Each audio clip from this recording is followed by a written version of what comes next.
All right.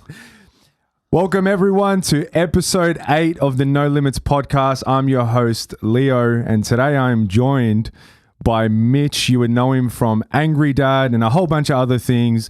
Their videos have been watched by people all around the world. I've always been a YouTube fan, so I've been watching your stuff. I've laughed at your stuff. So I've just procrastinated on some of your stuff as well. So I'm a fan, and honestly, I've been so blessed to have such incredible guests the past couple shows, and today's no different, man. So thank you so much for jumping on the show. We're going to talk about the whole journey of your YouTube thing. This is actually exclusive, right? Is your first podcast? This is my first proper podcast. So, first proper podcast, yeah. And no limits. No limits, bro. No limits. I'm an open book. Open book? All right, beautiful. So what I want to do is start it how we usually start it, and that is there was a point where you blasted into the scene with some viral videos pranking your dad, and then it's been crazy since then. But what was life like before then? Like, I want to lead up to that, and then I want to talk about the explosion and then what happened before that. Yeah, so that's a really good place to start too, because man, as you know, like none of it was a plan. People talk about like, you know, planning and executing and stuff like that, but it was pure luck. But that being said, always had a massive interest in drama. In school, I did drama. That was my favorite subject. And my other favorite subject was media, which was film and editing. So I went to a private school, and, you know, in year 12... What school did you go to? I went to Caulfield Grammar. Oh, Caulfield Grammar, yeah. And it was always a bit of a joke about in year 12 because it's a very serious school. But, you know, I went on, I think, 3 different holidays in year 12. During practice exams, I was in Hawaii, stuff like that. And our teachers used to just be like, you know, does he not realize like the importance of all this? And I actually had one teacher, which I'm sure she'll watch this because I still keep in contact with her, Lindy Clark, Miss Clark. And she always said, don't worry about him. He'll be fine. You know, really? he's going to do something. You don't have to worry about him. And, you know, teachers used to always say to her, you know, like, are you sure? Like, I'll vouch that he's fine. He's going to have this down pat. Like when his school's finished, everyone was like, what are you going to do uni? I said, I'm not going to uni. I just didn't have a plan, but I knew that something was always going to work for me because I know I was unique and I was a bit different. Yeah. When was that? When was the first time you realized like I'm not going to uni, or I'm not like everyone else in that usual route? It was year 7, year 8, year 9. I knew that everything there that I couldn't show interest in anything just for the fact of getting an ATAR or to learn. Like if I didn't know that it was going to benefit me, or it didn't, I couldn't do it. So I tried really hard in theatre. I acted, I did all that. I loved it, and I put all my attention and time into it, and I loved it. Media, the same. I made movies, I made skits, I made everything, and that was like where I put my time in, was my editing, and I cared. So I wouldn't do homework all year. Yeah. But if I got like a media subject or something like that I had to do, I would spend hours and on hours editing and stuff like that because it was a passion. Okay. And what about like the upbringing? Like you, like obviously your life and your family's life is like pretty much public, you know, but what was it like before the cameras were on, like growing up? Mate, it was the exact same. Same thing? That's the thing. So you guys have always been giving shit to your dad, like always. And it's generational, man. Like my dad was doing it to my mum's dad. Okay. Like, you know, we picked it up from him. You know, like what we saw around our household was, all we did was just grow off what he used to do to, you know, his dad. And there's actually a video on YouTube, which sadly my dad's passed away now, but years ago, before Angry Dad started, my grandpa was doing his voicemail on the phone. So setting up he just got a home phone. He was so G'd about it. He was like, like a bit of technology. Yeah. And then he was doing like you know how you record like, hello, this is Mitchel Orval. Yeah. So he was sitting there and he's like, hello, you've reached Lynn and John. And then you hear my dad in the background start screaming. He's like, ah, ah. And then my grandpa's like, oh, fuck off. He's a fuckwit now. And then his home phone had that recorded forever now. So whenever you call his home phone, it would say, he's a fuckwit. Now I don't know how to do it. That's so funny. So it was all that shit, man. So that's where your dad got the, fuck off, Mitchell. Yeah. So that's exactly, he sounded like my dad. And then, you know, it's like monkey see, monkey do. That's just the fun that our family had, was in all that sort of stuff. And that's what I grew up doing and seeing all the time. And, you know, fortunately for us, social media came out and it became a big thing. But even that being said, I like the way that it grew, which I don't know if you want to get into this now, but it was not like you'd expect. Yeah. Okay. Well, I will, but Yeah. I think before we want people to stick around to hear all of that stuff. Yeah. For me, I'm always so interested to know what was it like before. Right. Yep. So I've just been interviewing people who are like in a real successful position, but what was it like before? Because I've always felt things are slowly changing for me as well, but I've felt like I've always been in that before mode. So I want to look at stories that were in there before and then be like, oh, I'm going to have an after one day. Right. So, so we can even jump into it now, but when was the first time that you were like, okay, I'm going to prank my dad. I'm actually going to record it. And I'm going to post it up. And what was your intention when you actually did that? So it was my brother had a Snapchat video. Yeah. And he just recorded dad going off in the kitchen and he did hashtag fat dad or something like that. Yeah. And he got like fair bit of traction on it. People were commenting like, what the hell? That's hilarious. On Snapchat? On Snapchat, just like replying to him. That's hilarious. Yeah, then we were like, oh, that's pretty funny. Anyway, I'll never forget the first video. Pardon me. My sister used to do cheerleading. Yeah. And he was asleep while we're in the car waiting for it. And I just scared him. And he just said, fuck off, like that. I saw that one. Anyway, I uploaded it. Oh, fuck off, Mitchell, will you? Get out, you can fucking walk home. And it had maybe, I don't know, back in the day, if you'd get 50 likes on a status, you were G'd or something. I was like, but I got 100 likes on it. I was like, fuck. Now there's no likes. Amazing. Yeah. So, exactly. That was like 100 likes. So I was like, I saw a little bit of appetite. And then like I did another one and then it was like 300. And then I was like, what the hell? Like, this is crazy. And then I did one more and it got about 500 likes, but I was getting ad after ad after ad of people. And I was like, I don't know them. I don't want to accept them. Like, who's this?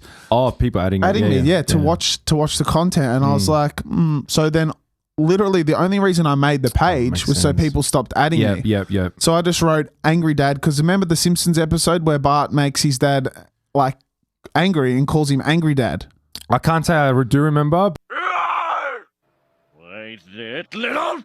Remember, like, because that's how weird my brain, like, it links things that. So I just thought, like, I was like, I remember when Bart used to piss off Homer, I called it Angry Dad. So I was like, I'll call it Angry Dad. Made the page. And then, it was not like, I think the page grew to about 2,000 likes in the first week.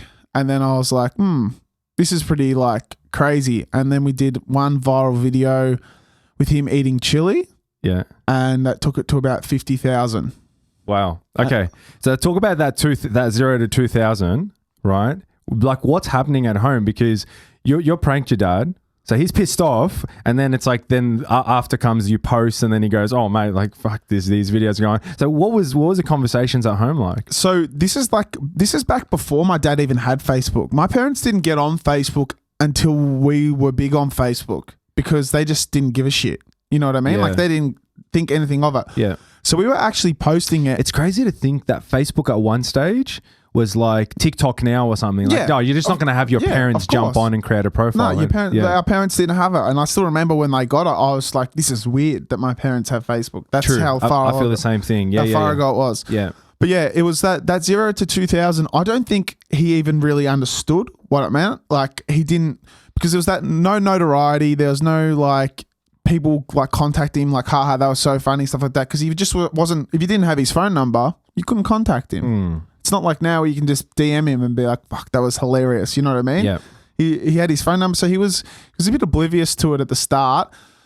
But like in that 0 to 2,000, like me and my brother sort of knew that this is like, we had that butterfly feeling where it was like everything we were doing was getting reactions and it was going like, so I don't know, that was probably the time where I was almost the most exciting time was that first initial period because it was like, why are these people watching us and why is this so funny? Like, this is our dad. We were used to this.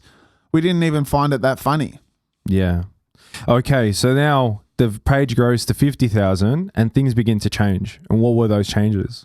So the 50,000, that was before I'm really It's 50,000 back then. I think people really need to realize that. That was a big fucking deal because I don't even think Facebook had cut their organic reach at that point. And maybe it was like 2015 or something. That was a big deal. And we've still, to this day, we haven't boosted a post by $1 ever. And I think we've accumulated over 200 million views just off that page. Whoa.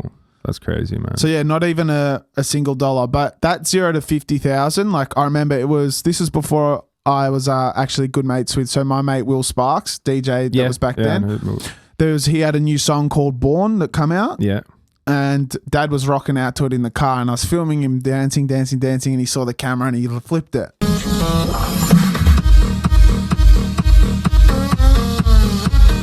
Angry Dad's loving it. Fuck off, Mitchell. Stop it. Anyway, so I put that up and Will shared it to his page. And then that really, like, for some reason, that video, like, just by doing that, that's what got it the traction as well. So that took it to about nearly that 50,000. Yeah. And I'll never forget, like, in that period, about 2 weeks later, I went out to a nightclub. I was probably underage, but whatever. Went out to a nightclub and I saw, like, someone, like, came in with security, hat down and started taking a piss, and I looked to my right and I was like, that's Will Sparks. And I was like, hey bro, you shared my video 2 weeks ago. And he was like, looked up and he was like, no way. And then like clicked that it was that. And then like that was like he's like come, he's like grab your mates, gave us like wristbands, put us in his booth, like we'll drink, like I was thinking, big deal. Fuck, this is a big deal for me. Like, you know, I was like 17 and I was thinking, you know, the headline, 18. I was like, this, you know, the DJ's grabbed, like, you know, he's treating us like these guys are funny, his videos and everything like that. And I was like, this is insane. Like, and that was like my first sort of experience of thinking this could be something more than what I already thought it was, because I was like, it was one thing getting recognition online and laughs and comments, but when you see someone who was a big name back then, you know, still is a big name. Yeah. Treat you like that over a video, it sort of got me like... It's like real now. Yeah, it was real. And I was like, that was what was a bit more motivating for me to be like, okay, this could be like, you know, keep going. Like, this is the start. Okay. So 17 years old and you're starting to go, you have this amazing night, and then what followed after that? At that point, like, did you change? Like, was it more volume? Was it different pranks? Was it more intense? Like, what happened? Now that I think about it, actually, it would have been just 18. Okay. So luckily to the viewers at home, I was 18 clubbing, because when what happened was I left to schoolies. So that would have been in between finishing school and in between that schoolies period that's I've seen him out. Yeah. I went off to schoolies. I had couldn't upload, nothing like that. Yeah. And I remember over in schoolies, even a few people in the schoolies group had seen the videos. Like there was only a couple out then, but they'd say, oh, I'd seen it. Yeah. So I thought, all right, when I get back, I'm going to go hard on this. And I remember when I got back, that was when I started to do not just like videos, pranks. Because at the start, it wasn't like a prank. It was more a video reaction, haha, skit, film him doing this. But I was like, okay, I'm going to start to prank. And that was when I'm pretty sure I did throw the egg at his head. Okay. Yeah. So I don't know if you saw that one, but to be honest, I think I've seen every single video. It was one of the most unbelievable throws, but I was hiding on the garage and he got home from work and I pegged an egg and it hit him straight in the back of the head. I'm currently on the roof with an egg. What? Get out! And that was like a crazy video. Yeah. Still, I'd love to go back and see them because I haven't watched them in so long, but I know that was when I started to put that time and effort into actually setting up pranks, like whether it was putting the chili in his dinner, getting mum in on it. And, you know, there was this, I knew him so well that I knew his triggers. So like even things like when he would do the gardening, I knew that he'd turn on the hose, he'd have to walk and garden, but he used to hate having to come back and fucking turn back off the hose. He'd walk all pissed off. So when he'd turn it on and walk down, I'd go and turn off the hose. And he'd stop working and he's fucking hose and fucking shit. And then he'd walk back like small things like that. But it was only because I knew him so well that it worked. So Yeah. you didn't even, back then we didn't even have to go to that level of extreme pranking for it to be funny. That's why I think it really caught on, because it was all relatable stuff for dads and kids. Like, even I still remember one of my favorite videos ever is when I got the spare Foxtel remote Yeah. and he was laying inside watching TV and I was changing the channel from outside. Yeah. Yeah. The tally's fucked. Yeah. That was his thing. The tally's fucked. Losing it. Yeah. So, and they're the ones that really, I think, got the page So you flying. started going hard. At what point did you go from Facebook to YouTube? Or were you always on YouTube? See, no, we did only Facebook for ages. Yeah, because for Facebook, there's no money in Facebook. Yeah, no, It's but just- we didn't even think for a second that there was a cent to be made from all this. We did this purely out of virality and just the thrill of making content. Okay. So there wasn't one, like, it wasn't until we were like getting insane amounts of views. Every video we're uploading was getting million, like 1, 2, 3, 5 million views, that we got picked up by management, everything like that. And they're saying, you got to upload to YouTube, you got to do this. But we were so like oblivious to this whole world that, we were just like, well, we don't really care about YouTube. It's fun on Facebook. Yeah. You're just pranking. Yeah, your we were dad. just pranking our dad and we were loving the content. We were making the content and it was just fun. Okay. So when you started going on YouTube, what began to happen? Because YouTube's a whole nother ball game. Especially, but back then as well, like you would just hear about, people becoming so famous on YouTube and their life would change. Is it different? Was it different for you guys, or? To be honest, man, we were quite lazy on YouTube. It wasn't Okay. our thing. Like, we didn't understand it as much. We Yeah. didn't have probably the best guidance around us for YouTube. I mean, I only have learnt and understand YouTube and like how important it is in the last 3, 4, 5 months just from my channel with Chloe. Yeah. But before that, I don't know, man. It was quite tough. YouTube, like, we weren't what you'd say like too organized to do it. We'd film, but we weren't thinking, okay, let's schedule it here. We'll do this, but I'll put the tags here. Yeah, We'll yeah. make sure it's monetized so there's not swearing enough here. Yeah. Because that's the stuff. YouTube's very strict. And heaps of our stuff used to get demonetized and stuff like that. And there was ways around it, but we'd film a video and we'd get excited. We'd just put it on Facebook. Yeah. That's our fans. That's our that's our home base, like stuff YouTube. We don't really care. But when I look back at it, it was probably a bit silly considering our YouTube only has about 230k subs, where it could have been millions. Could have been millions considering the views are still like millions on them. Yeah. Wow. Okay. So what was the conversations now when things began to grow? Like, because you're not just you're putting up videos and crazy shit's happening online. Was there a time where your dad was like, oh, like me, like I don't necessarily want, or like you guys had that conversation, like, because you're entering your life's going to change now when everyone knows who you are. It's a different, it's a different well, ballgame. that the conversation stemmed from he had a bit of trouble through work. He worked corporate. Yeah. And I remember hearing that. Yeah. He got sat down with his bosses and they said, we basically, this isn't working for us. We don't, it's not a good look corporate wise, like, because it was still new too. Yeah. All they see is this guy, like, they're getting clients going, oh, that's Angry Dad. Yeah. And it's like, well, you can't be Angry Dad at work. You're Mark Orval here. Yeah. You know what I mean? Yeah.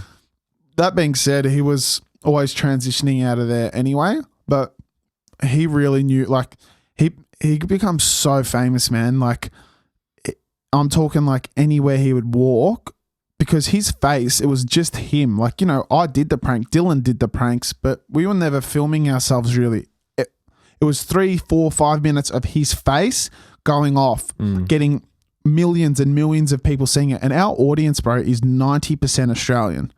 Okay. So if you had, say, 200 plus million views and our audience is 90% Australian, you can almost guarantee that nearly everyone in Australia at some stage has seen his face. Yeah. You know what I true. mean? Yeah.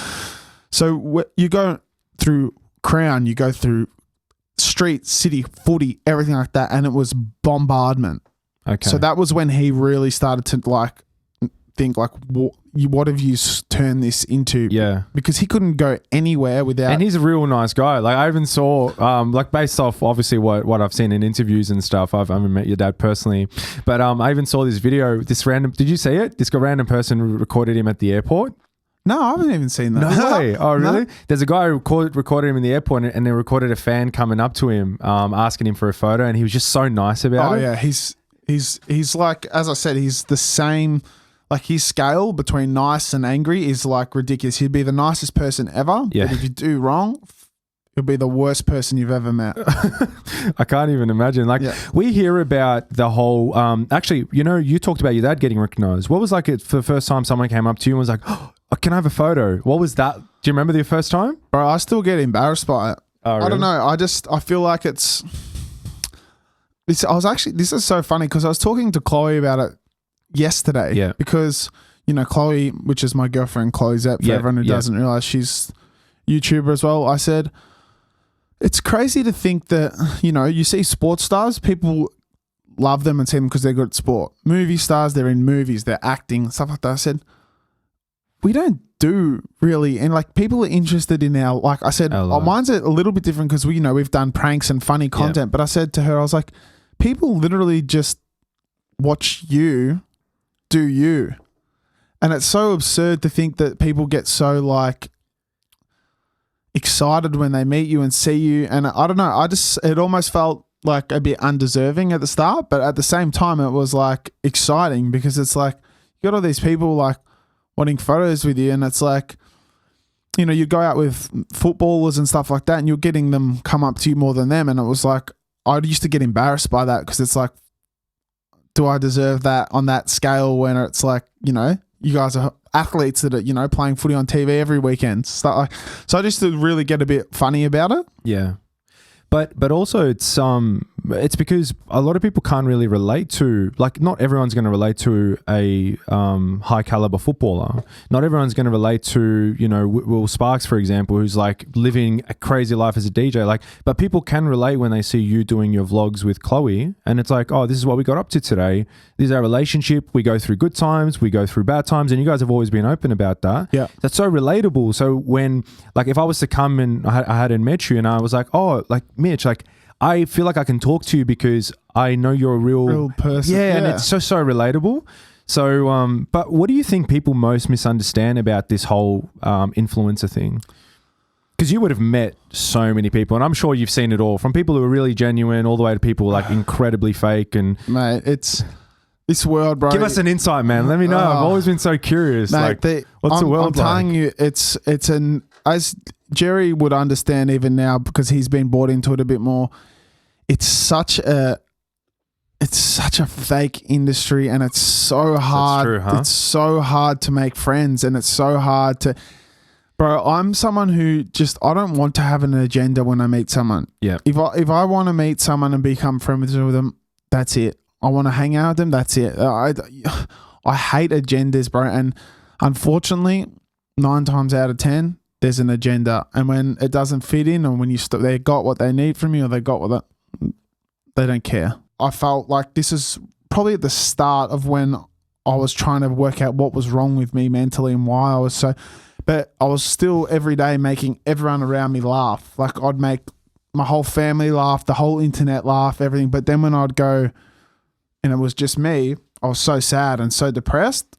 So that's why I wrote that poem, which I'll read to you if you want me to read it. Yeah. I want you to read it, and I'd love for you to break it down. How'd you pull this up? Because you're like, did you log in? Do I have the login details of it? So I'll read this poem. It's called The Funny One. In every group. Okay. Me and Chloe, bro, we've gone through that many friends and stuff like that, all because, we can't put up with that we can't put up with the bullshit. Yeah. And like, people use and abuse, and we keep learning every day, nearly still today. Like, we still are learning like that. It's gonna, you're gonna get stepped on, and you just got to work out who the real ones are. I mean, the best thing that's literally ever happened to me probably is meeting Jerry, which is, I love having someone close to me that inspires me. Yeah. He's not in the influencer world. He's very involved, but He's got his own company, his own everything. He doesn't give a shit about he doesn't care about anything like that. Yeah. He doesn't care. He's got everything's working for him. Yeah. So when I like hang out with Jerry, there's zero agenda. Yeah. If anything, there could be agenda the other way because he's doing work for me like that. I need him. You know what I mean? So it's like I love that having friends that aren't in that world. And I mean, I've got some good friends that are in it, like Will, as I said, like Josh Miller, Steph Clay-Smith, all them, like they're awesome. But man, we've dropped a fair few friends just purely out of like, I don't know if it's competitive or whatever, but it's just, man, it's hard to click with people that are in this sort of category that almost feel like they're competing against you, not with you. Yeah, I get it, and the whole agenda thing, like I can understand that, especially if people look at like if you're in an environment where you haven't come from it and you're trying to make it in the influencer world, and they look at you and your presence, they could always like and then you always be paranoid as well, like what did that mean, or what do you mean by that, or what did she mean by this move, and and it's even goes to the point where it's like when someone has a following, people can't see past that. So it's like if like say there's X and Y, I'm Y, someone's X. If I don't get along with X, but one of my new friends or whatever meet X and they got a following, they just suck up their ass no matter what. Like it sort of breaks down that. So for instance, if I told Jerry like this person blah blah blah did wrong by me and they've got a following, Jerry doesn't give a shit. He'll say, well, they're done. They're scratched through my. Jerry's a straight boss. He's a straight boss. You say I don't care. They got 2 hours of Jerry just in the last episode, so they know that. They're like, you've done him wrong. You do me wrong. We don't associate. Whereas it's like when they got that carrot dangling, because this is what you got to realize, bro. Someone with a massive following can change someone else's life dramatically. By you befriending someone with a massive following, they hang out with you all day, every day. They get into your socials. Bang. They become an influencer immediately. And it happens. I know I could name multiple people that through hanging out with others have become influencers themselves. True. So when you got that carrot dangling there in front of them, people going, followers, friendship, they take the followers every time because it's changing their life. Like it's that life of fame is being idolized as like the ultimate, the epitome of, because people can have a lot of money, but it's hard to genuinely become like popular or famous. Yeah, and people know that like the lifestyle of an influencer is good. Yeah, but what a lot of people don't know is that they will actually throw away any sort of like connection for that following. So it's like if you've got a following, they'll hang out with you.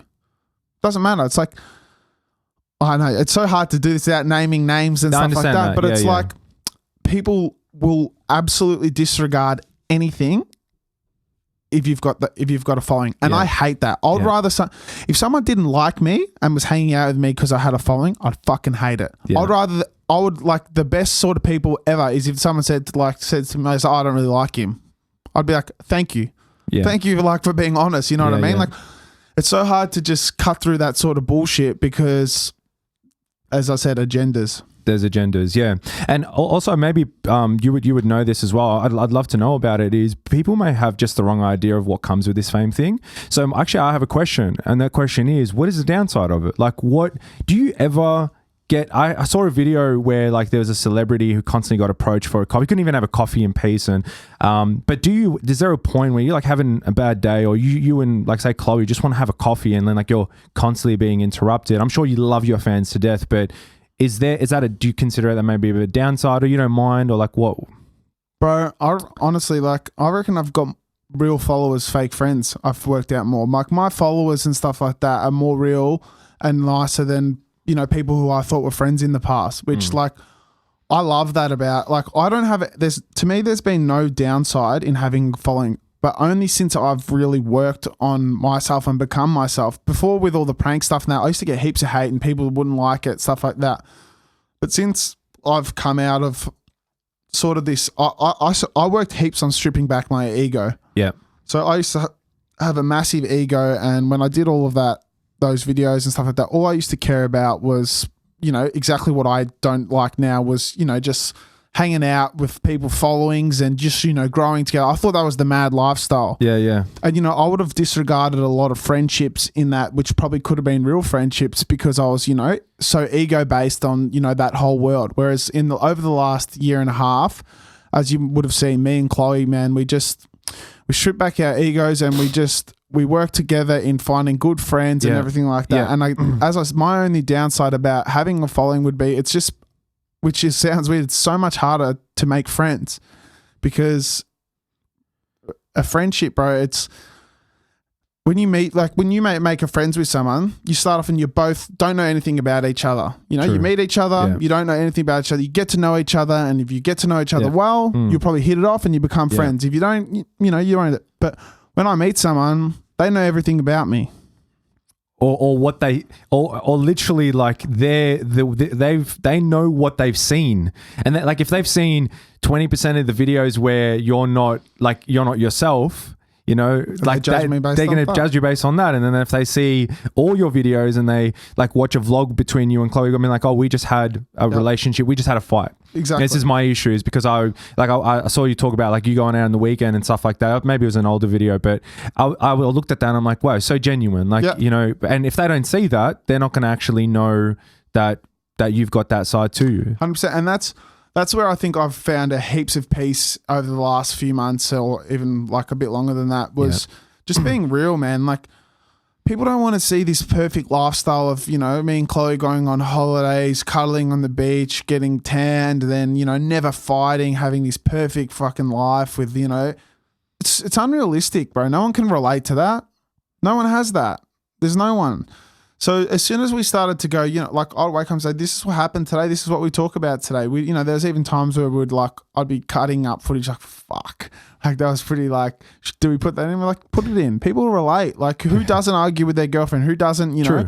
We've broken up. We've moved out. We've had heaps of this shit, but everyone goes through it. And that's where like I found that my new sort of audience is heaps real and they don't judge me for anything now because they know that I don't like judge everyone else and I don't hide those parts of my life, which makes me far less easy to be judged because I personally would find it easy to judge perfect people. Yeah. Because if you think that they're perfect, you're going to look for imperfections. Yeah. You know what I mean? Yeah. If you're putting up your life that you've got, this Ferrari, you've got this house, you've got this perfect life, this perfect missus, everything like that, I'm going to look for, your mistakes because no one wants to watch someone who doesn't make mistakes. It's fucking like, it's not real. It's not real. Yeah. So it's almost like, 8 Mile's final rap. He just says everything about himself. No, what a good example. Yeah, he just fucking lists it all out. Say yeah, exactly. This is it. This is what the fuck are you going to say next? Yeah. So it's like when I do something wrong, I'll put it up.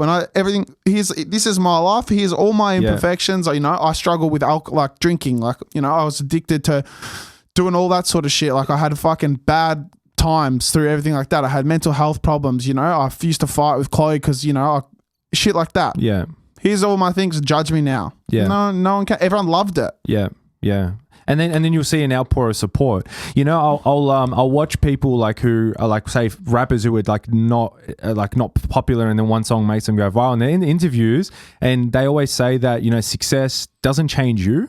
It changes the people around you, right? So when you guys began to go viral, did you have existing friends that you're just like that ended up lasting throughout it, or there was issues, and did you go through that?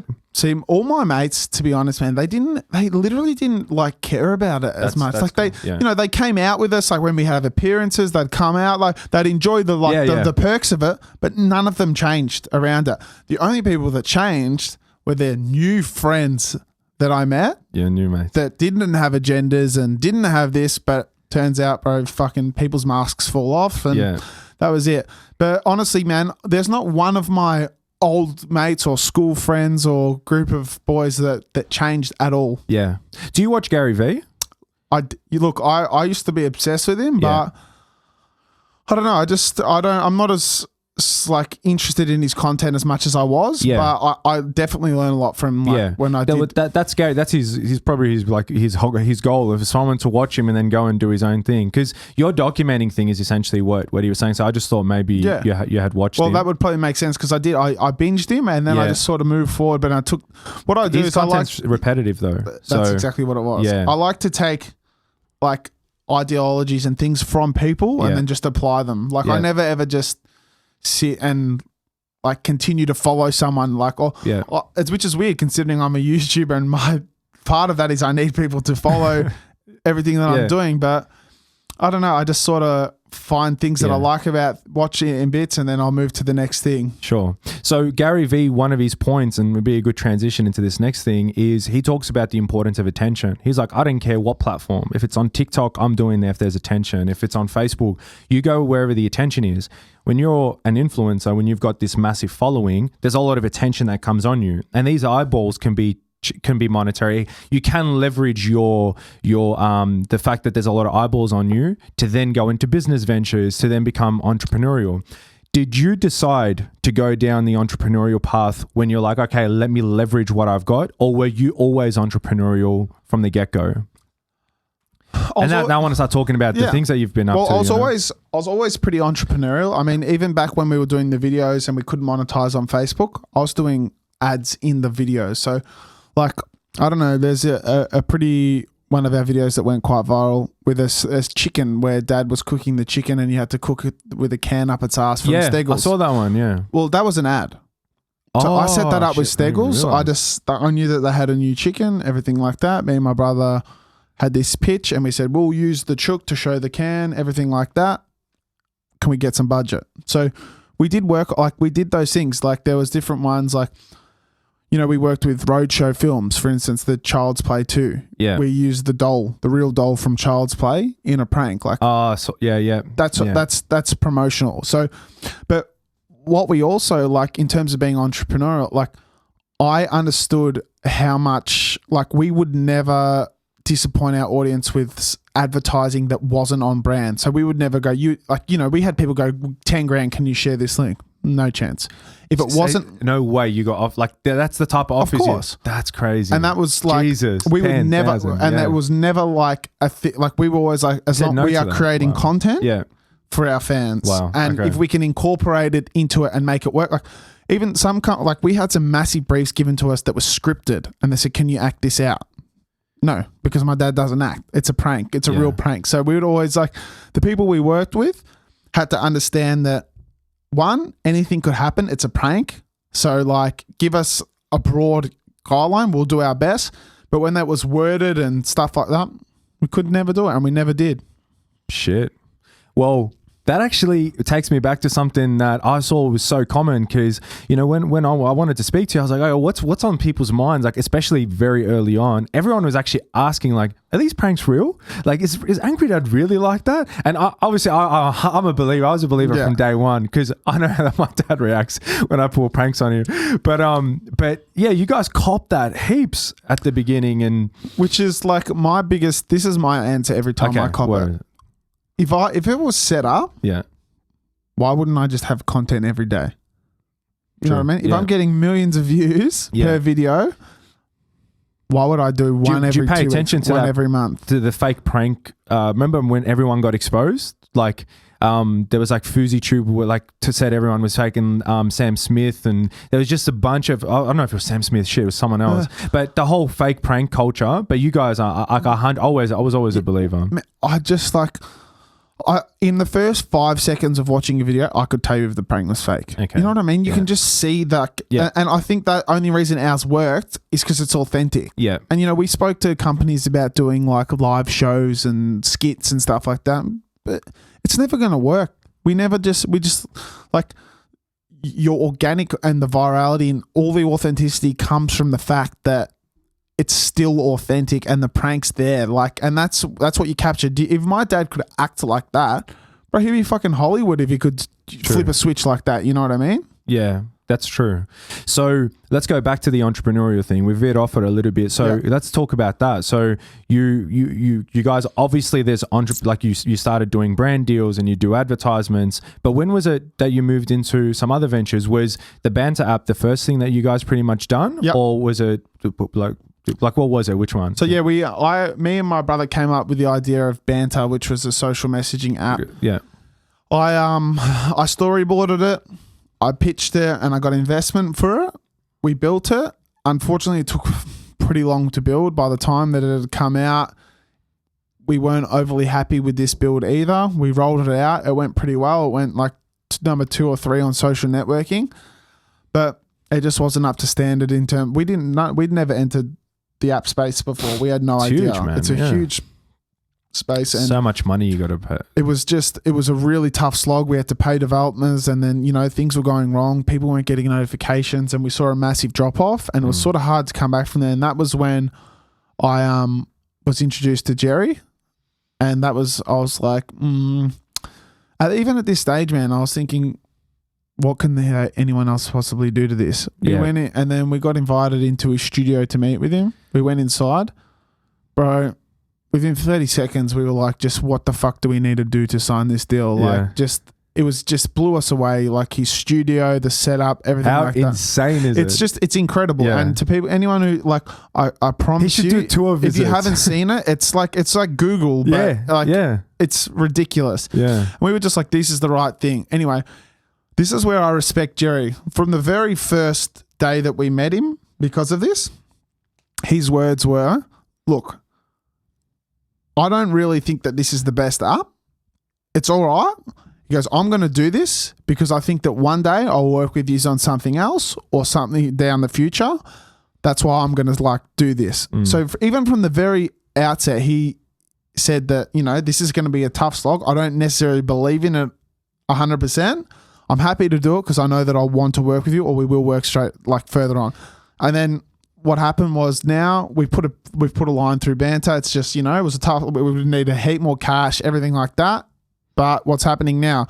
Now he's working with Chloe. They've got Bloom, fucking app of the day yesterday on the App Store. Yeah. We're doing Poetic Justice, which is our next thing. So as exactly what he said, of It's like course, a stepping stone. Stepping stone. Yeah, He knew. you build your relationship. Now it's like, that foundation was set through Banter, and got us together closely working, got our friendship, then Chloe, everything like that, and it's all work. Can I say something just to give a testament to Jerry's character as well, like how consistent that is? In the podcast, we never talked about how me and Jerry met. We met 3 years ago because I pitched him for an app. I had a tutoring agency and we were doing well. Like we had tutors all around Melbourne, then we expanded to Sydney and Brisbane, and I wanted to do an app. Jerry pretty much, he met with me. He's the nicest guy. I was blown away and stuff, but he was straight to the point. He's like, this is not going to work. He didn't take it on. And I had investors as well, and investors he knew, and people were like, Jerry's the one who has to do this for you. And he turned it down. And that's just a testament to him. Like he could have taken that money and built this and been like, well, it's your success or like how you do it. But he's just like, no, I'm not going to touch this. Bro. He just knows. And that's you, bro. even with Banter too, like our build was finished. Everything's good to go for our new one because he rebuilt it completely from scratch. And we're about to roll it out. We had pretty good marketing budget ready to go, and before we pulled the trigger, he goes, boys, I just want you to think about before you spend all this money on marketing whether you think this is going to work. Okay. And we just said, well, do you? He said no. Okay. So we thought, well, and at this stage we had parallel projects being worked on, which was our next one, Poetic Justice, which and Bloom. So Bloom was already in the Chloe and Molly came up with Bloom. They pitched it to Jerry. I think it was nearly the next day. Yeah. Straight away, just let's go. Let's do it. And with that sort of confidence, man, he put a fucking big team on it. It was done. The build was done so unbelievably well and so fast. Yeah. And bro, that thing's a powerhouse. Still is. Will be forever. It's just it hasn't even hit anywhere near what I reckon that thing will get to. It's a machine. Shit, man. But with Banter, bro, he just called it and he said that, I used to hate failing like that. To me, I was like, I can't just do that now. I was think back all those meetings and time and everything like that. But it's true, man. You're going to fail quickly. And what he said was just, we laid out what we've got coming up and what we could use that money for immediate returns, and we decided let's just put everything into Poetic Justice. Yeah. Well, what can you talk about Poetic Justice? I mean, you don't want to give everything, but like, what can you talk about? So it sounds exciting. Basically, like me, my dad, my brother, and actually the original investor on Banter. Yeah. So it's the same team. You think. So we're working on a wine label now called Poetic Justice, which I'll tell you how Jerry comes in, is augmented reality labels. Okay. So basically our label comes to life. Wow. So it's pretty crazy, man. Yeah. Like we've got an app. You can buy the alcohol and beverages through the app, but also when you open the app, it's got the camera scanner and you scan the label, and it's pretty impressive. What happens next is incredible. Bro, Joker breaks out of the bottle, climbs up the bottle, makes like it's insane. And the reason it's you got me pumped for that, man. It's incredible, and we've got like 4 different like varieties of wines. We've got ready to drinks, which is like little like sort of like imagine vodka cruisers but wine based. Yeah. So we've got like watermelon, all different flavors that, which are ready to drinks. Yeah. And we've also done mocktails as well, considering like, you know, I'm massive on the whole not drinking. Like I used to drink because I thought I had to. Yeah. You know what I mean? But I've got like, I think that the way we push everything now is that people are forced to drink in different environments, where it's like, I feel like it's a massive thing now to stand up and be like, you know, if you don't want to drink, you don't have to drink. Yeah. So that's why we're doing the mocktails as well. Wow, man, I'm excited for that. That's gonna be we're not far off either, bro. Production's nearly done. Yeah, I was gonna ask you. So what's the time? Like, what are we looking at? Like, matter of weeks. Yeah. Yeah. Until the app full rolls out. The app's done. Okay. The labels are done. Shit. It's just the bottling now. Oh, which is nearly done too. All right.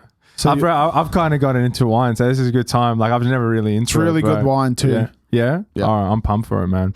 So let's go back on the whole failure thing, because you're so public, all your failures would be public, right? Yep. So Banter, people, like there was I remember like the amount of marketing you did for it. So that tends to mean that if you like remove it from your bio, it's like, whoa, what happened there, right? How do you mentally deal with that? Or is it just like you've got to a point you just don't care? Or I just don't care, man. Like, I mean, what can someone say like, oh my God, like you flopped Banter? It's like, well, bro, I'm fucking 23. How many apps have you built and seeked investment for? And true, you know, got a company worth $100 million or fucking like Playside that have invested in, built something. It's like, you know, like shut up. Yeah. Like, who are you going to judge me for having a go? You know what I mean? But you know what? No one has, bro. No one's ever messaged me and said like, oh, you flopped it. Yeah, blah, blah. Because people know it's like, you know, how did you even get to the position where you could do that? Yeah. So that's people don't judge like that. Yeah. I think you're right. It's overblown. So, you know, back to the YouTube thing, and you've met influencers and stuff, is because every time I look at like you like growing up YouTube, I'm always, I must be like balling with money like on YouTube and stuff. Is it really that big, right? Or is it some YouTubers make so much money? Really? If you're super strong on YouTube, all your content's monetized and everything like that, man, you can make some crazy money. The best YouTubers, I'm telling you, I'm just going to say in the world, and I feel sorry for them because all their content gets demonetized. But have you heard of the Raka Raka? Yeah, I have, of course. I've been watching them since. They are the best YouTubers in the world, bro. I saw you put up that story. I hang out with the Raka Raka boys over in LA, and I'm telling you, man, you've never met people that will dedicate so much time, effort, and money into a project that they don't. Like their latest one, it only just got monetized late, but YouTube demonetizes all their content, but they will still put dollars and months of work into just YouTube videos, bro. It's incredible. I was been keeping up with the whole, you know, the diss track between the two boys. So that was funny. How are you hanging out with Riley Reid, man? Like he's like seeing Riley. That's crazy, man. Bro, like, I got him. I went over to the NBA 2K, flew me over for their event in LA. Yeah. Anyway, I got Danny over there and got him into the event, and we were talking shit. Anyway, he was telling me about the diss track. You know how his brother blew up his car? Yeah. He didn't even know until the video came out. He's had his car parked at home in Adelaide because he's over in LA with Riley, and he's watching the diss track, and he goes, "You fucking blew up my car. I didn't even know." So it's like legit. Yeah. Holy shit, man. Wow. There's like you guys have after you've blown up and you've fucking done all this stuff, you've also done stuff beyond YouTube, and that's in radio too, right? How did that all come about? Like, it was like was it with Kyle and Jackie O and then Kiss and stuff? So how did that all come together? So the whole Kiss thing, we actually had a 2-year contract with them as digital talent. Yeah. So basically we had to make one video a month for their Kiss page that was prank related. Yeah. And that was as far as it went. But yeah, they got us on air a few times. Like I pranked Jackie O, stuff like that.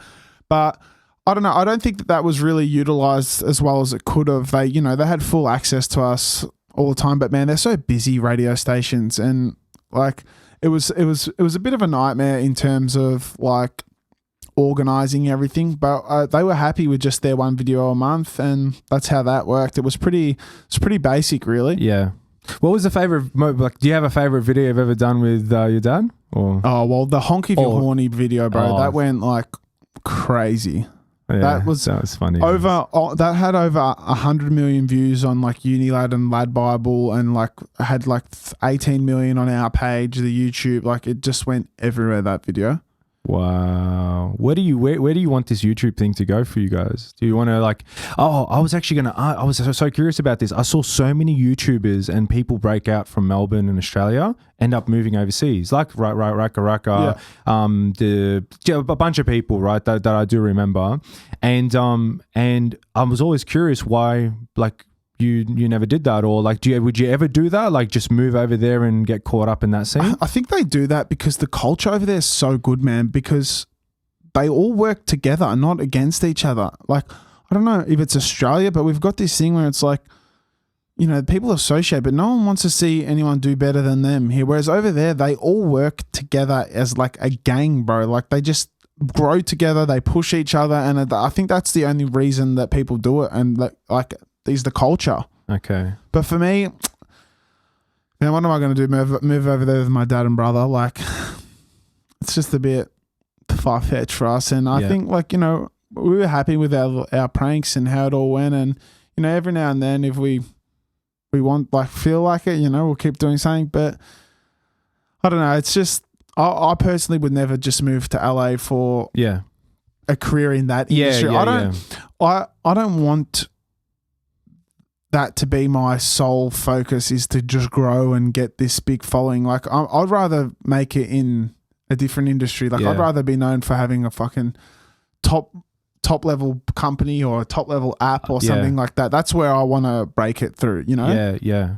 Well, you're on your path, man. I'm excited for you to do that. I watched a video for you, and you said everything I do is all or nothing. Yeah, that's exactly that was when you training for your fight. For my fight, yeah. How was that training like? Like, was it an eye opener? Like, what goes into training for fights? Oh, bro, that was fucking 12 weeks of hell. Yeah, and just mentally, bro. Like, I went in there with no expectations, but you start to get ahead and you start to get fit. You start to get like hungry for everything, and then you start to put all these like expectations on yourself, because it's like, I've worked so hard for this now. I can't lose. I can't do that and stuff like that. So I personally probably would never do another fight again. Yeah. Just so it consumed me, bro. I didn't think about another thing for 12 weeks. Yeah. I can't fucking put that time aside again to consume my whole life. Were you thinking about doing it like properly at one stage? Like, did it cross your mind? Or? Oh, when you're like coming into fight week and you're feeling fit and of course, you think you're fucking next Floyd Mayweather when you're like that, but nah, like I'm past that now. It was something that I needed to do to teach me discipline and just to, learn a few bits and pieces, but it's something I can tick off the list. Something we actually it suits what we were talking about with the whole American culture, because in America, they're all together. Like, if I take a look at, like, you've heard of David Dobrik, right? In the Vlog Squad, they're all like always living next to each other and stuff, and they leverage each other to make a whole bunch of content. Then you've got, was it Team 10? I got it wrong the last time. I don't even know what I said.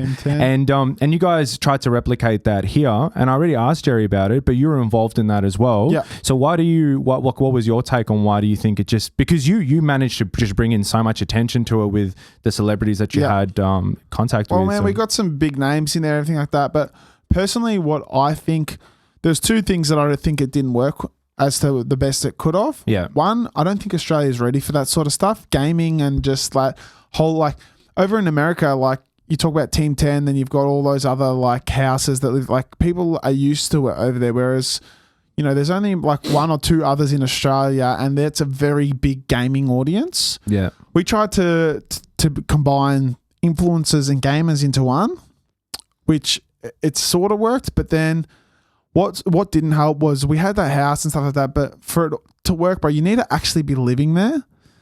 And we didn't. Well, like as a someone looking on the outside in, I thought you guys were correct, but Yeah. I don't think people see through that enough. Like it needed to be like, you know, 5, 6, 7 of us waking up there every day, fucking people like, laying in there's it. so You much know what I mean? content, There's so man. much content Yeah. when you're there full time doing all that stuff. Whereas like, you know, we'd go there for like our weekly video and stuff like that, but it didn't have the right impact by doing that. So Yeah. I think like if we had maybe 5, 6, 7 top tier like Instagrammers or YouTubers living in there, Bro. going hard, different story. because you would just follow just for that content. Yeah. There's water there. You would just get like, I would just follow, man, just to watch the content. I watched everything. Like I say, man, I'm a genuine like YouTube fan, man. I've always been following stuff. So when What Is Shade came out and the Shade, I was like, oh, I love this. Please, yes, do something. Bring Yeah. it here, because why is America better than us? Like, why can't we have our own little thing here? And It's true, man. yeah. And I guess, you know, I still think that we weren't wrong with that vision. No, I just think it could have been like there is something still there, I and think it probably so, yeah. will end up I think so too. eventuating. But you're thinking of like, no, you wouldn't think of like redoing it or I personally think if we did it again, but Yeah. without gaming, it would Yeah. work a heap better. okay, I think if more you just like pure influence. pure yeah, influence, pure and Do like it, sort yeah, of that'd like be sick. Big Brother spec, where it's like yeah, people got to see all these influencers living in his house together, Yeah. and it was sort of streamed. Like that would be hectic. imagine a diary room in that. That's what I mean. Well, Yeah. I had a diary room into my vlogs. Yeah, I saw that. Yeah, But like, imagine if you put like, say that same house, but you had like 5, 6, 7 of us living there, but it was like more so streamed from like footage, and it was like raw. Like you saw us walking around doing everything like that. yeah, Crazy. I think that you'd get eyes for sure. But I feel like the gaming thing isn't big enough here for. And most of my following, bro, to be honest, they just weren't interested in the gaming. yeah. And so, okay, I understand. So that. like I was almost disappointing my following with it. Yeah. They were getting a bit annoyed. Like it was sort of off brand. Like had people like, you know, where's the Angry Dad videos? This Yeah. is shit. You know what I mean? So yeah. you just got to Yeah. take the advice and work with it. Yeah. Something you touched on before, I think the amount of people that would follow you, both female, male, young, old, you know, they've been following you for a long time, and they wouldn't even probably think like that you've experienced that whole mental health side of things. And I want to talk about it because it's such an important topic. And I think coming from you, like you would just inspire so many of them that this happens to everyone, Yeah. regardless of how it looks, how many followers you get, how famous you are, how rich you are, whatever. It happens to everyone. So what do you want people to know about the whole mental health thing or what you've been through? Bro, it's just, I think it's like, it's such a big thing that we don't realize that, you know, people are afraid to put their hand up and say that they struggle with things. And I feel like in Australian culture, like we're sort of not trained to do the right things to get past it either. I mean, like, for instance, I didn't ever think I used to have mental health problems, but what I used to do was drink and experiment with other shit like that to get over it. Like I knew that every time I used to go out and drink and party, I'd get so fucked up, but I'd do it because I was trying to just get rid of these thoughts and things in my head. So, like, but for me, I wasn't like, oh, well, I'm going out drinking to do that. Like that's what I'm like. I had no idea. It wasn't until I started talking to people. Like I see a psych and a life coach to talk about like shit. Yeah. Once I started breaking things down like that and talking to my girlfriend about it, my family, and like just coming clean about everything that I feel and why I was doing what I was doing, is when it started to make sense. So I did 100 days sober, bro. I learned so much about myself in that time. And since then I've only had 2 drinks. I've drank twice, and bro, both those times, man, I was in bed by 12:30, woke up at 8 a.m. My day was normal again. Whereas I'd go out and drink all night, wake up, wouldn't get out of bed the next day. then my Monday would start. I wouldn't go to the gym. I wouldn't train. I wouldn't do anything. And I'll just wait until that Friday came again and I'll do it again. Okay. Yeah. So for me, it was about breaking the pattern around drinking and just ignoring feelings and emotions and stuff like that.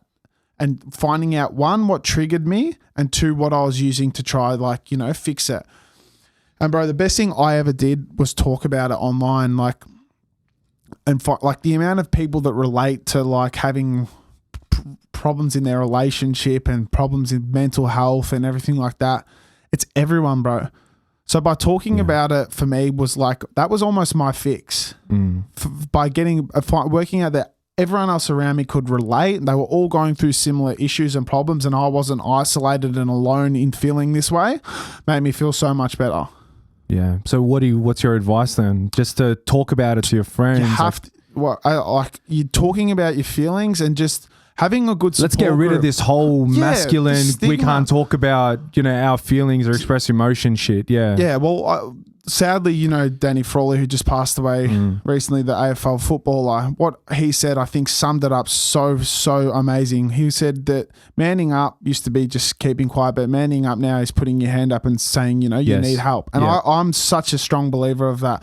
I think that we all think especially as males, that to say that you need help or to say that you're alone or to say that you don't feel right is, we used to think that there's this stigma around that's the wrong thing to do and, it's weak and so it's not. Yeah. It's the strongest thing you can do is speak up, ask for help, get the right guidance that you need around you. And for me, my advice is I struggle talking to people that I know. So I can't I talk to Chloe about smallish things and things that bother me a little bit. But for me to open up fully, it needs to be from someone who doesn't even who has no biased opinion. So I go and see a lady in Ringwood and I talk to her about absolutely everything. Yeah. I've got another a girl that actually used to go to my school, Laura, who's a life coach, and I talk to her about things that aren't as personal, but just what I need advice on. So for me, I had to find what worked and the right method for me to sort of get clarity on all those different things to help with my mental health. And just the one thing was definitely learning my triggers. And I worked out that the reason I was drinking and stuff like that heaps was because I was a massive on connection. For me to thrive, I need to have connection around me. And my way of connecting, because of who I was hanging around with and what I was doing, was drinking and stuff like that, because that was where I got the connection. If I was out with X, Y, Z, not drinking, I wasn't connected to them because that was what they were off doing. Yeah. So, I had to change my friendship a bit and I had to change a few different things around me. But basically now, I know that I need to be connected with someone in some way, and that's my trigger. Okay. And now you're just finding a different way to do that. Yeah. I'm just now living in a different, I've grown so much mentally though in the last, probably 3 months. I'm really on top of it now. Man. Yeah. Because I understand myself now. I know, I don't ignore those little stress triggers and things like that. Yeah. I know when I bury those things that it's going to come out. So there's always a way it's going to come out, bro. There's nothing that you can bury under the rug that's never going to surface in some other way. So now when I feel a way or I think a way, I deal with it. And that's what works for me. Okay.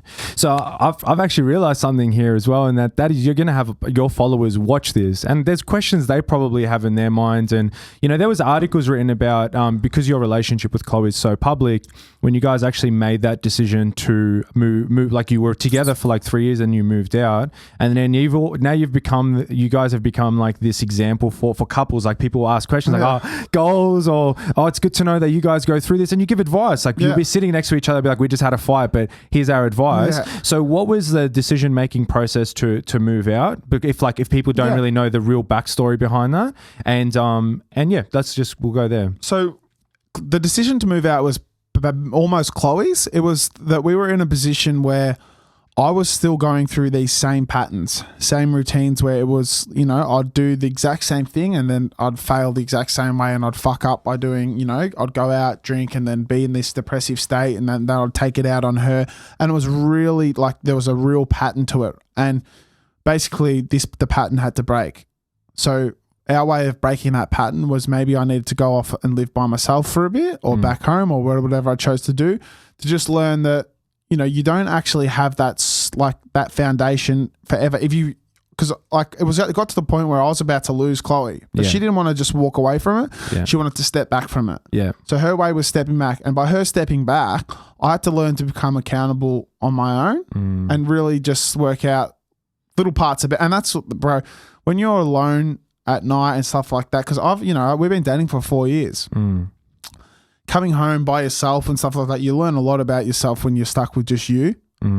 And it's what I needed. It was harsh reality, but it really helped me. And bro, we weren't even out for that long, but I grew so much in that time purely because, when you're isolated and shit, you got to learn quick. Yeah. You kind of force yourself to have to think about these things so that you make yourself feel better. And like you take things for granted, bro. Like you go home, go to bed every night and you got the same person. You just think, I've got this forever. But when you start going, when that routine changes and you start going home, you don't have it. It's like, oh, you'll text her or call, oh, she's asleep. It's like, oh, fuck, I might not have this forever. Yeah. So you start to appreciate things too. So I started to appreciate her company more when I was with her, and I'd be like, wow, like, so good to see you and stuff like that. And at the start we were like, we weren't texting and stuff like that heaps. It was like, when we want to catch up, we'll go catch up. And it became like we almost reinvented our relationship again because it was fresh. Yeah. So for us, it was like we just needed something to mix up that pattern. And that really helped us. Yeah. I love that, man. Like your whole life is like so public and there's no mysteries, but there is one thing that I found a bit of a mystery. I'm just going to give myself a pat on the back for that transition there. That mystery that I saw on your profile, you've got this clothing brand, and I tried researching it. I tried looking it up. I couldn't even enter the website because I needed a password. What is it? What is it? Man, it's like everything that I do, I try to be different. And for me, I've always been interested in clothing. Yeah. But I started a hoodie business called Hooded Smile. Yeah. So it's basically just preaches positivity. Okay. Every jumper, I do a drop. At the moment, it's one every month. And what it is it's one of 100 hoodies. So you'll see on the sleeve, you'll have like one of 100, and you'll have 2 of 100, 3 of 100. But basically, it's a password protected website. And if you don't follow me or you don't follow my stories for that day, you will miss the password and you'll miss the link, you'll miss everything, and the hoodies will sell out. Wow. So if you're not following, go and follow. But it's also like, I don't know, man, for me, it's a passion play too, because like, for instance, the password to get into the website will be like a poem, which will give the answer to. So if you understand poetry, you'll get in, because I love poetry. Yeah. Yeah, that was actually that was one of the final things I wanted to touch on with you. We've been going for like an hour and a bit. Yeah. So I want to close off with this side of you that isn't as public, but is such a huge part of part of your life. We even spoke briefly off camera about it, and that is that your love for poetry, your love for expression, and you're really good at it. And your phone died, but luckily we got it on my phone. Yeah. So I want you to read it out and kind of dissect it so we can see. I want to see like your mindset behind writing stuff like this. But when did it start? Tell us about all that. So I'll never forget in year 12. Yeah. In like, because our English exam, there was 3 different exams, right? And the first one was on a book. Second one was on a book, I think. I didn't read English language analysis, probably. Whatever it was. But I didn't read the book. Yeah. So I didn't know. I didn't read any of the books. What did you write? Oh, the fuck all, really. But the third one was a creative piece. And you could write whatever you wanted based on whatever was given to you. I wrote a poem for the whole thing. Okay. And I still got a really good English score. So I'm thinking that poem fucking saved me. Okay. Yeah. But that was when I knew I'd always used to play, and I knew I was creative with words, but when I was given an hour to write a thing, and I worked out, I wrote like 2-3 pages of really good poetry in an hour off the creative top of my head. I was like, that was mad. Like, I really liked that. So I used to write poems just in bits and pieces and stuff like that. And you would have, like, I've only recently touched on it massively, like, because you would have seen on my YouTube video, like, for Chloe's birthday, her 21st, I wrote 21 poems, 21 years, and it was just hysterical. It was crazy. So like, it was just like, had my mum in tears, Chloe in tears, everyone just. But it was like, that's my way of expressing myself. And like, I remember when I was going through my, I was in a bit of a rut because I felt like this is probably at the start of when I was trying to work out what was wrong with me mentally and why I was so, but I was still every day making everyone around me laugh. Like, I'd make my whole family laugh, the whole internet laugh, everything. But then when I'd go and it was just me, I was so sad and so depressed. So that's why I wrote that poem, which I'll read to you if you want me to read it. Yeah. I want you to read it, and I'd love for you to break it down. How'd you pull this up? Because you're like, did you log in? Do I have the login details of it? So I'll read this poem. It's called The Funny One. In every group, there's always one. The one you know will make things fun. They steal the room with jokes to tell. They always live outside of their shell. Always bubbly, never down. The ones who make you lose your frown. But little do you really know is what the funny one does not show. They joke and laugh to hide what's in the trenches buried deep within their skin. Always smiling, they seem top shelf to everyone except themselves. It's hard to see what's not at surface, especially when it's hidden on purpose. The funny one's sad, how can it be? He has no reason to be unhappy. He's always laughing, this can't be true. What will we do without our glue? But do you ever wonder why? The funny one will never cry. Because even in their darkest places, they will always show the brightest faces. Forever trying to stay above ground, making sure the circus is in town. And not for him, he'd rather drown. Still back to work for this poor clown. So it doesn't matter who they are. Life should never just be a ha ha ha. So even if they're the funny one, we all still carry water, not just the sun. So let them laugh and let them struggle, but one extra hand will help them juggle. Wow. Yeah, boy. I love that, man. I remember reading this. Yeah. I remember reading this and I was just like, I was like, wow. So deep, man. So I probably wrote that a year before I put that before you up. published it. Okay. But I only put that up because my mum used to she loved it. So Yeah. she shared it for the mental health awareness day. So I was like, I'm just going to post it. Okay. So I want to break down just like a bit of this, right? So essentially like your message behind this is just because you see someone smiling, I don't want to explain this. What is the ultimate message for it? It's very explanatory, but from your end. Bro, it's, if you want, actually I'll quickly borrow your internet and read it. I'll show you. Have you heard of, I'll read this quote where this is what really inspired me to write it. I'll find it. Here it is.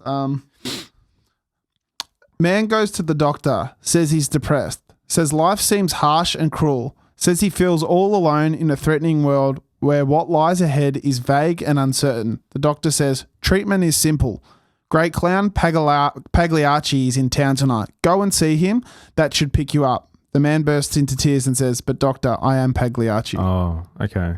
Yeah. So for me, it was like, I always feel like it's the people that, Robin Williams, like the funny people that always spend their life making everyone else around them happy, that no one ever expects them to be upset. That's why no one ever checks on them. No one ever looks in and no one ever just breaks them down or tries to work it out because they assume someone this funny, someone this happy all the time, they couldn't be upset. You know what I mean? So for me, I could sort of relate to that back then because I was still making all this content. I was still always making people laugh, but when it got to the end of the day, I felt like sad. So for me, it was like an expression of, it was almost like a bit of a cry for help in terms of like expressing myself through being creative, but also so like, my family and friends around me understood how I was feeling at that time. Without coming out and sitting down and being like, oh, I don't, like, you know what I mean? Yeah. Like it was the most creative way that I could express myself and feel comfortable doing it. Yeah. Wow. Final thing I have is we've touched on almost everything that I could have possibly thought about touching on with you. But is there anything else that you really want people who are watching to know about you, to know about where you're going, what the story ahead is going to be, what they can look forward to following your journey? Basically now, like, if you're still following me at this point, like, just know that, shit's not going to change. Like, I'm now found myself and who I am probably more than I ever thought I would be. And I'm pretty much a person that I never thought that I would be. Like, and if you had said to me that I'd be sitting on a podcast talking about my feelings and my poetry and stuff like that, I would have said, you're kidding. But when you strip your ego back and you strip everything back at the end of the day, bro, we're all people, we're all humans, and we're all put here to help each other. I mean, that's why I wanted to come on this podcast because I saw that you've got a really good thing going here. You don't have the biggest following, yet you still probably work harder than anyone I know with a following, because I've seen what you put up and your content and everything like that. So it's like, Wow, thanks, man. I just want to help and be involved in other people that actually, one, appreciate it, and two, put in the work to, try to do the right things, which is what I think that you do. So Wow, man. Thanks. I appreciate that. That's, I think, the best. I'm just going to be selfish. That's another thing that you should probably say too is Leo didn't actually reach out to me to be on his podcast. I actually reached out to him. Oh, man. Yeah. I don't mention stuff like that. Doesn't matter. Like, it happened, So, like, this isn't about me, but if like, it is such a fucking journey, man. Like, if you had told me a year ago, I would do a live and no one be watching. I've talked about this before. No one. And I would talk for 40 minutes about a topic, and I would just act. I just knew one day people would watch. And you tell me I would do a podcast and I'd be talking to you. Like, that's a big deal to me because I've watched you, man. Like, I've genuinely watched you. I'll sit with my family and be like, oh, check out this guy's prank back in 2015, and speaking like my sister, and I'm like, and everyone, I was like, hey, I'm going to be interviewing Mitch. They're like, Angry Dad? I'm like, yeah. They're like, what the fuck? No way. It's amazing, bro. Yeah, it is a big deal. So I appreciate that, man. The comments really mean a lot to me. We're gonna wrap it up there, guys. Please make sure you go and you follow Mitch, subscribe to him and Chloe's YouTube channel, follow him on Instagram, and drop a comment below. What was your favorite part of this podcast? Mitch, I appreciate you coming 100%. On, man. And if you've got any questions, just send them through to Leo, and I'm sure he'll be able to to give me a list. And if you got actually, you know what we'll do? If you got some questions, give them to Leo, and we'll jump on a live one day and I'll answer them all. Oh, beautiful! All right, done. See you later, guys. See you in the next episode. Thanks for watching. Bye.